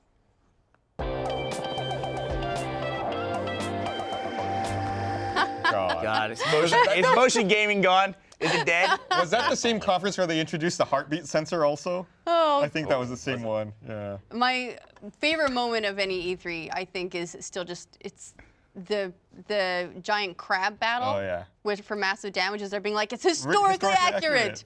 Defeat the crab. Hit its weak point for massive damage. And now that guy runs all of Sony. That was also Ridge Racer. Racer. that was a big year for PlayStation. But E3 is coming. It actually starts sort of. It's like it starts pre-gaming on Saturday. I will never cease to be annoyed by the fact that EA has moved their press conference to Saturday from Sunday. So now you have Saturday, Sunday, and Monday. That's all press conferences, and then Tuesday, Wednesday, Thursday. That's E3, the show itself. So now it's a 6-day event, as if the 5 wasn't already bad enough. Let's call it what it is. It's a nightmare. It's a nightmare. It's a living nightmare. It's a living And nightmare. we can be your guides to help you get through this living nightmare. Yes. We'll get through it together, but it is just now a nightmare. Let's of an event. suffer all Just a nightmare. together in just a nice suffer. But it'll be fun. It will be fun. It'll be a good time. Fun. So on Saturday we're gonna do. It's not really like an official live stream. We wanted to do the EA press conference because it feels like if we do all the other ones, we kind of need to do that one as well. But I don't want to be like formal about it. We're not gonna do a whole production for one goddamn press conference. So it'll be like a very casual stream. At the moment, I think I'm literally the only person on it. So I'm gonna start calling up people in LA and be like, hey, who wants to come watch a press conference with me? Which one is this? This is EA. So you're at the EA event. I'll be at it, yeah. You're flying in Sunday morning. You're in I'm Saturday, but Saturday night. you'll be on a plane Yeah. like during this conference. Mika's flying in during the conference, so I might call up. So Anthony Carboni is going to host E3 with us this year. I might call him and be like, Anthony, you want to come over? Come hang out. Come hang out, and we'll watch the conference. So that'll be fun. But Sunday is when it really like kicks into high gear for us all, at least. We're going to be doing on Sunday, streaming the press conferences for both. That's when we have Xbox and we have Bethesda on Sunday. Oh, but Bethesda's doing their own standalone again, huh? Yeah. Yep. Yeah, I think Even delayed that's it. just a thing now. Yeah, it was going to be at 7 p.m. Pacific, and like a week ago they're like, now we're going to do 9 p.m. Pacific because that makes fucking sense. So sure. So now our stream's extended by 2 hours. So we got a big gap in between. That's where we're going to play Battlegrounds with people, and we've got just like some fun stuff to do in the meantime between the conferences, and then we'll all watch the conferences together, and then again on we'll do something very similar on Monday. That's the PlayStation press conference and the Ubisoft press conference. So we'll be covering those, watching them all together. You're already out of breath. And then the show starts. Yeah. Yeah. And then the real work. Yeah. So Tuesday morning is the Nintendo press conference. Well, it's not really a press conference. They're calling it Spotlight now, but it's essentially their E3 Nintendo Direct. So we'll all watch that together. And then we've got, from that point, Tuesday, Wednesday, and Thursday, we'll be doing 6-hour live streams each day of basically like having developers bring their games on the show and talk about them. And we'll ask them a bunch of questions and grill them and, do all kinds of weirdo shenanigans because we'll be tired and we'll think that those sound like great ideas. And we can't tell you, unfortunately, what some of those are right now, but Ashley especially has been working, and we've been curating this list of people that we're going to be talking to and sitting down with and seeing games from. That's our main focus, is to show a lot of games, talk to a lot of the developers, focus on the games. Yeah, I mean, kind of like what we want to do with it is E3 has always been a trade event. It is kind of open to the public this year. They sold 15,000 passes, so it's going to be like super busy at the show itself. Is it still 18 and up? Yes. Okay. But I'm pretty sure it's still 18 and up. Verifying. Okay. Thanks. Progress bar. But they, it's still largely a trade event, so it's the kind of thing where a lot of like media get to see games and such, and then tell you like this is cool, whatever. But we wanted to 17 and up. 17 and up. Oh. Weird. All right. What's a mature game? So are they 17 up? Oh, maybe. Maybe Yeah, that's what I it's think maybe so. the ESRB thing? So yeah, I guess 17 up means they're not going to have bars on the floor this year. They had that before. Did they get rid of the booth babes still? They're still technically around, but not nearly as much as they used to be. Right. They all wear a lot more clothes now. Yeah. But yeah, we wanted to make it so that like anyone can see E3 like this way. Like the developers will be there talking about their games. You'll be able to like see gameplay and like actually experience the games without having to go there. And I just thought that was like it's a really like it's nice. We want to be able to like bring that to people and like have people see the games even if you can't actually go to the event. And honestly, then it's like telecommuting to E3, and you don't have to wait in line. And you get access to like you'll actually be able to hear from developers instead of just like wait in line for a kiosk to like watch a trailer or something and then go on with your day. There's also tons of opportunities for interaction for you all as well. Oh, yeah. And as you're watching the program, you'll be able to shape a little bit of what we're covering as well. We've built in segments that will be generated by the users essentially. Yeah. So we this year, and this is. Props to YouTube for this because we're partnered with them to do E3 again, and they got us this sort of like interactive broadcast stuff. So we'll be able to like run like live polls or quizzes or like ask you guys how excited you are for different games, or we have a lot of ideas in that regard. So there'll be a lot of interactivity between us doing the stream and you guys watching the stream, and then we'll also use some of that so you can tell us like what you want to do and what you want to see, and then we'll do it on the show so you can help us run it all. That's pretty exciting. Fuck it, we'll do it live. Oh my god, so live. Am I forgetting anything? It'll be on YouTube, so it's going to be When do we streaming. start? What's the first thing we're going to be broadcasting? The first thing is going to be Saturday. That's the EA press conference, starting at 11:30 a.m. Pacific. So if you're in the LA area, come out and hang out with Ashley. And contribute to that. I'm so lonely. I'll be at the event. I think Jack Patillo will be there as well, and maybe Jeremy. I think will be there. Jeremy will be there for a few days, but he's leaving like Tuesday. Oh, okay. Yeah. So he'll be there for the we're Jeff will be around. at the EA event. But then the tune-in time is 11 a.m. Pacific time. 11:30 a.m. Pacific, which translates to 2:30 p.m. Eastern or 6:30 p.m. UTC. Okay. And then it'll be on the Nose YouTube channel, the Rooster Teeth YouTube channel, the E3 Hub, which is youtube.com/E3, and Adam Baird is looking at embedding the YouTube in the site as well, so you can just go to roosterteeth.com and watch. So lots of ways to watch it. It's going to be super fun. And what day are we playing Battlegrounds? On the in-between? Sunday, Monday. Yes. Sunday's the day. There's like a 4.5-hour window between when Xbox ends and Bethesda begins. So we're gonna get a little bit mental in that. We've got a lot of time to go crazy. Look at Ryan. Ryan is just like Ryan's looking all excited over there. I'm always ready to play something. Anybody hoping for anything this year's E3? Yes, Last of Us 2. Last of Us 2. more. Want to see? We know it's announced, but we want to see more of it. Yeah. I'm always excited about the new things that we don't know are coming. Yeah. Like last year, Days Gone looked really cool, and I feel like we haven't heard anything about it since last E3. So I'm curious to see where that game is at and if we get a better look at it. It's really interesting you say that because Ashley was cutting the trailer for this year, and she had a clip from Days Gone in like showing our coverage from last year. And I was like, oh, that's right. That game looked incredible. Yeah. Yeah. I'm still holding out for Red Dead. I know it's been delayed now until 2018. But I just hope they have something to show from it. I think they said they're not. No. But they might also just be negging us. Yeah. I would love a trailer for it. Well, why would they show anything at this point? Really, honestly, it's like there's enough hype for it.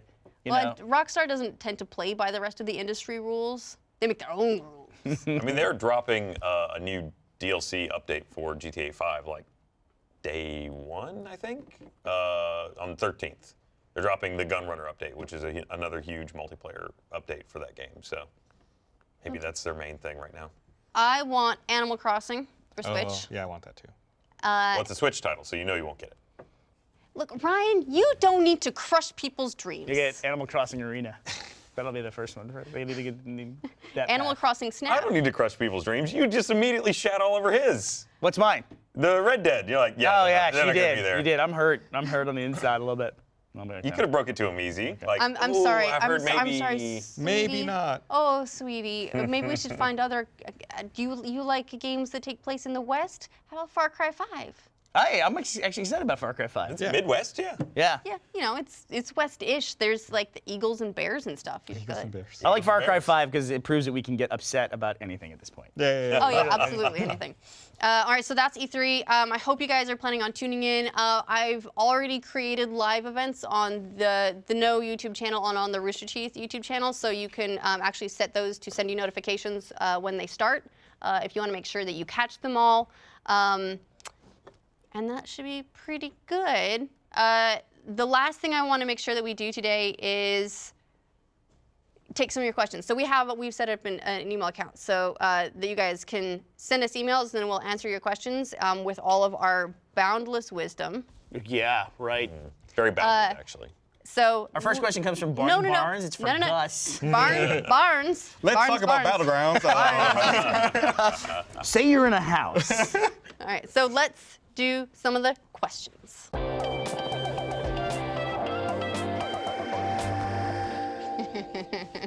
I'm always There's your entertained by Red Dead. There it was. Red Dead 2. That's a feature. Red Dead in space. Now it's just gonna be Red Dead kart racing. It's like the Kerbal Space Program and Red Dead are joined. Yeah, those guys got they got The game was acquired. yeah, the game was acquired by what, Take-Two? Take-Two. Take-Two. So Kerbal Space Program going big time, which is weird because that game's been out so long. It was a little bit to me like Minecraft being bought by Microsoft. I was like, I think the hump's over. Yeah, they're a little after the fact. It's like, Yeah. oh, wait, shit, you guys like that? Yeah, let's buy it. Yeah, similar.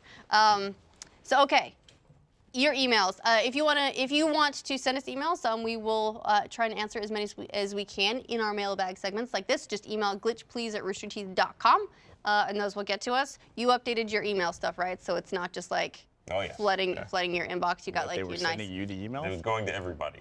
All right.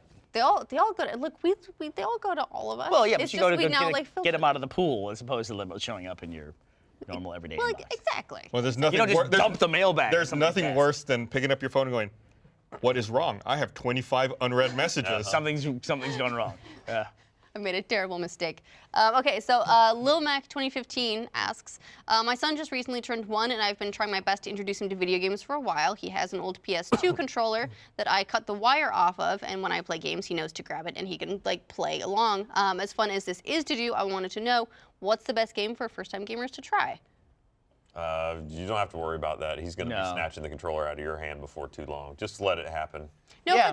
but there are some cool things that help to like help kids who maybe like don't have the fine motor control yet feel like they're playing. Like that was a No, he's nice got thing it. The about. fake controller's great. No, the fake controller is pretty cool, but there's also Mario Kart 8 Deluxe as auto like steer it's and auto. stuff. It's like it's got like auto steer It's and like like the all those rails controls. of So you can turn it on, so it basically races itself, and but they can have like minor input, so they feel like they're still doing something. That's cool, right? Yeah, my son actually, one of his first ones was Minecraft, actually, on tablet. Minecraft is great. Because on tablet, it's much more accessible because you can just touch things. But yeah, he played Beach Buggy Racer, did a lot of that.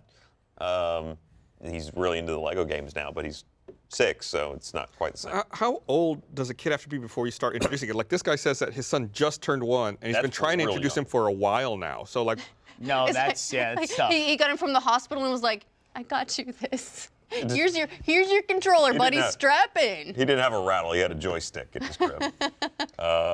Yeah, no, stop rushing it, dude. You're going to be fighting for that console before long. Just Hey, listen, yeah, children learn to consume media on their own very quickly. You know, it's just like, I mean, we all watch YouTube videos too. I wouldn't still say, oh, I got to start my kid. What's a good YouTube video? Because the kids are going to start playing YouTube.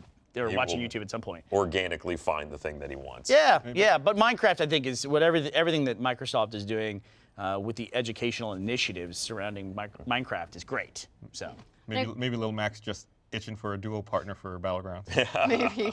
I just realized the acronym for Microsoft's Minecraft is MSMC. Wasn't that the certification test we would take in the 90s? Was it? No, it was No, that was MCSE, MCSE. yeah. Certified systems engineer. Yeah, and honestly, in general, like Nintendo's pretty good with that sort of stuff. Like even going back generations, Super Mario Galaxy had like there are ways where the second player can Pick up the can stars. can do stuff, or like with Double Dash, where the second player could like bump stuff, but they weren't entirely necessary to the racing. So you can have like that sort of like help out element without really like while still actually being able to play the game. So I'll just say that. Yeah. All right, so retarded Rockstar asks. 1 year old play Limbo. So, Great game. yeah. I played Limbo.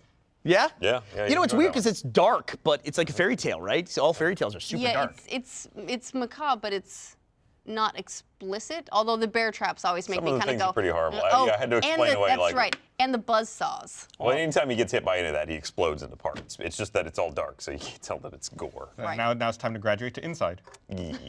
I mean, Hansel and Gretel is a fairy tale that teaches kids that they get eaten if they eat too much candy by a witch. True. So I don't know. be good. There's dark stuff in kids' narratives. Pretty much all the fairy tales ended terribly Yeah, too. terribly. In the original endings. Yeah. Yeah. Like everything is bad. Everyone is sad and probably dead. I think the Little Mermaid like cut off her like legs and turned into sea foam or something. Yeah, I think Yeah. they like there wasn't a magical spell for the tail, or there was or something, but they basically like cut her tail in two, and that like it sounds awful. It was a little rough. And then I think she dies in the end. Yeah. Spoilers. Cinderella joined ISIS.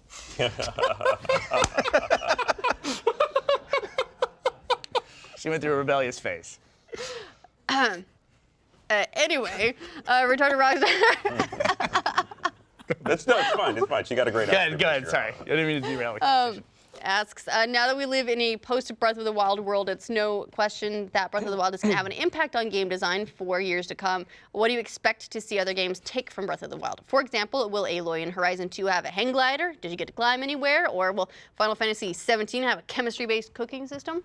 I think it's the climbing. The climbing, and that was after Breath of the Wild. I went from Breath of the Wild You're going to say something's going to make me mad, but go ahead. No, into Zero Dawn. God damn it. Okay, go ahead. And my biggest complaint in Zero Dawn was that I couldn't climb everything. Everyone complained about that. I never played Breath of the Wild. I played Horizon Zero Dawn and loved it. And I would try to tell people, you gotta play this game, And then they play it and they go, yeah, I can't climb on stuff.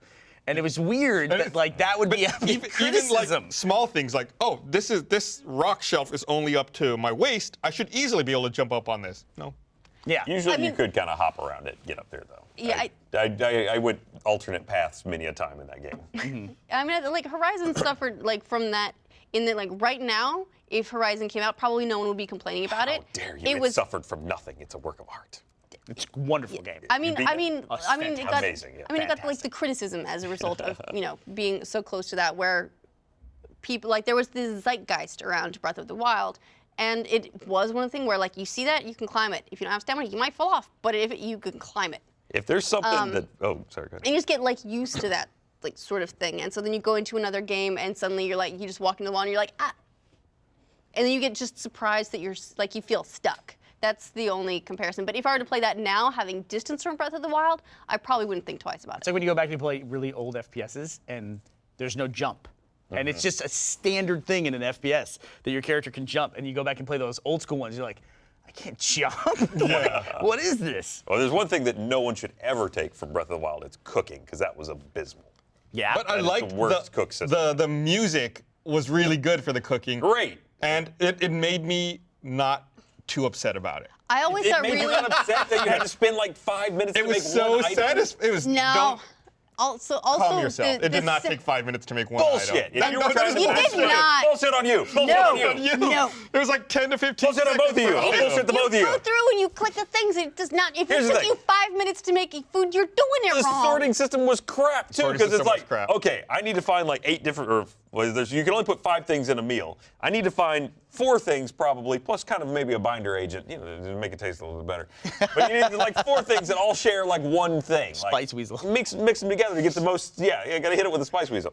You need like, okay, now let me find every item in my inventory that expands my health. Group that shit together. What I There's ended no up reason doing for it was to be spread I went out. back- I got backwards. aggravated listening to him explain it. I didn't go in expecting to make something. What I would do is I'd open my inventory, and whatever was like on that first page, like, all right, this, make something. Like I wouldn't go searching for stuff. I would just look at my page and be like, okay, I can make it with this. Well, then none of that works, though. If you mix things, it just fucks up. You have to have all things that do the same thing. But over time, you learn like, okay, well, these are the things I need.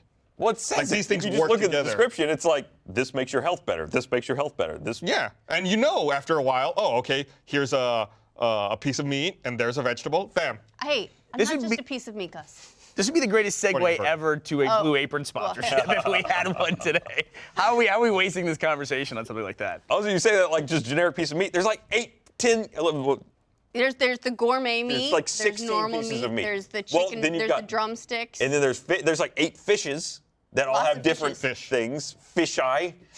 fish eye fishes. There's too many things, and it's Nah. not well sorted. And the and- inventory management sucks. The only thing I would have liked is to separate out food ingredients versus potion ingredients. Yeah. But That's a whole other thing. Minor quibble. But Also, I never understood Minor? how I never understood how the sorting worked. Yeah, Like you could hit minor a button quibble. to sort, It's- but it was like, what there did were, what I did think that there do? were far as I like know, three this is different my ways. fucking color. Three different I ways don't of know. sorting. Prey does that too. You can auto sort and you're just like, no. What were you What'd you doing? do? Who designed this? It's garbage.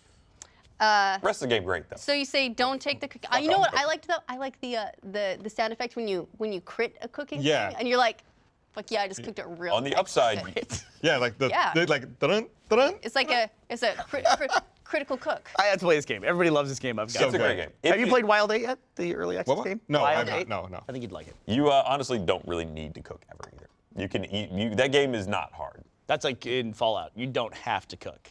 Basically, yes. You end up could get away with just. you end up screwing up your inventory, holding too much like raw meat from hounds or something like that you've killed, and it's just like, why am I doing this? Let's throw it away. Yeah, okay, now last question of the day is from Mimi Locke, who asks, what Contentious. world does everyone feel needs to be in Kingdom Hearts 3? So keeping in mind, so Kingdom Hearts being the blend between like Final Fantasy stuff, but then also like Final Fantasy characters and style and everything, but then a bunch of Disney characters. So the Which like now includes Star Wars. which now And includes Pixar. Star Wars, Pixar, and Marvel. So they've got like the reason that Kingdom Hearts 3 is taking so damn long is Disney keeps buying up really friggin' awesome properties. Like there has to be a Star Wars one, right? Yeah. You think so? Well, I just think they're never going to make it. I mean, why though? I mean, I feel like it's more of like it is what it is. Why not just keep Phasers? it? Why not just keep it like core Disney? Star Trek. No, the little blasters. It's still Star But Trek. what? Wait, no, Star Wars. They have blasters. They got They're called blasters? phasers, but yeah. Phasers are I'm not Star look. Trek. They're all guns that shoot lights. That is accurate. But just, well, you know, I mean, I was- some You know, of them probably fire photons, some of them fire with fire. Some of them. We're splitting hairs. Like when the Jedi's use their tricorders to the Why transporter. doesn't the lightsaber burn up the handle? You know, there's all these questions that just can't be answered. the According to the Star Wars crystals, Wikipedia page, phasers are the guns. What phasers called? Perpetually heat-activated sonic emitted ray. He does say set phasers to stun. Is it What are we saying? Star Wars or Star According to the Star Wars Wiki, the guns, Bullshit. phasers are a type of weapon used in the Star Wars galaxy. Show me a place in canon where they ever call it a What's the fucking line when the phaser. stormtroopers are looking for When- Leia and when they they- say set phasers to stun? That's the only time anyone ever does that in any of those movies. Also, they never stun anybody. Well, Han They're Solo usually says called blasters. blaster. He says, "Give me a good blaster any day of the week, kid, over some hokey religion." He says blaster. What is? So basically, what we're getting out of this is they're all guns that shoot lights. Great question. What was the original question again? What world Kingdom should be Hearts added to world. Kingdom Hearts? So Oh, yeah, you won't get it. They're never Disney making also it. owns Maker, so throw some YouTube personality. I want a Like, Kingdom Hearts there's like level a- in there's like a- PewDiePie's house. yeah. No, you can't have that anymore. He's not with Maker anymore. Right. Oh, he's not? Yeah. I'm sure he signed a lousy contract when he was younger. I'm sure they probably could like They still put have his likeness. PewDiePie in it. This one, like they can do a parody PewDiePie, some kind of like Disney character. I think it'd be fun to have Finding Nemo. Just mostly for the underwater aesthetic. That'd be really. That would be cool. Toy Story. Oh, guys. I'd like Up. The world of Up, I just like. Well, yeah, Up is pretty. Oh man, You if transport via balloon. and if the dog is like accompanying you on your adventures. Kingdom Hearts, another franchise where I have not played the actual game, but I played a lot of games inspired by the game. Like what? Wasn't the Penny Arcade series inspired by Kingdom Hearts combat? I mean, that's kind of a like generic RPG combat, I'd say. Yeah. Okay. Yeah. But I never played Kingdom Hearts proper. Just never really appealed to me. Same here. I missed the boat. Not a big Disney fan and not a big Square Enix fan, honestly. All right. Well, you are here. If this is the Venn diagram, you're over here. No. I realize that. That's 3 of us at this table that didn't play it. All right. Well, Looks fine like you're then. in a Venn diagram by yourself. I am the Venn diagram. And So what do you want to see? You want to see Finding Nemo? I want to see Finding Nemo because I want the underwater stuff. I would love to see Star Wars. It'd be cool if they could have like an MCU one, but I think that's probably asking a bit much right now because I'm not sure what. Like, are they going to set it with like just like Guardians or just Iron Man or like how like that would. That one has a lot of property to touch. I don't Yeah. like mixing all that stuff. I don't even like Capcom versus Marvel. I'm just like, they're good enough on their own. I would be concerned that Marvel right now has so many different game licensing deals. yeah, that Do they you may not be like able to- chocolate and peanut butter together? I like chocolate and peanut butter. Although I have to say, if your name is not Reese's, then stop making peanut butter cups. Nobody else can get it right. What about Like, Butterfingers? Those are okay, but those are different. No, what Butterfingers are fucking terrible. We don't know what's in those really. Thanks for your question. More like butter. All right. It is Well, the question. We don't like Butterfingers. We like Reese's peanut butter cups. okay. Well, I'm glad we could answer everyone's questions so very thoroughly. Are you wearing your Kingdom Heart your key? Not today. And but I don't know where I put it.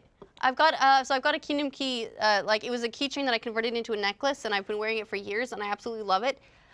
I don't know where it is. I'm concerned that I've lost it, that I've left it in, I don't know, a hotel somewhere or something because I've been looking all over for it and I don't have it, and now we're gonna go to E3 and my fashion choices are gonna be lacking. It's all bad. Would it freak you out if it was a collectible in the next game?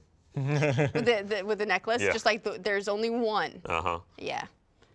All right, so that's it for this episode of Glitch Please. We are filming another episode next week we'll be filming it from the show, not live, but we will be filming it and then putting it out. So that'll be a lot of fun, and we'll see you next week. If you are watching this on the Rooster Teeth site or on YouTube, and you're enjoying the episode, please give us a thumbs up and let us know what Xbox is going to stand for, right? This is box. Right. And if you're listening to us on iTunes, please, if you're enjoying the show, please give us a rating so it'll help the discoverability of the show, and then people will find it, and then they can also be enlightened about in the Photon versus Blaster debate. We're gonna get to the bottom of this. We are. Yeah, Gus is now watching Star Wars clips. Yeah, I'm gonna pull up the scene and find out what the line is. All right, so about time for us to wrap up, and we'll see you next week.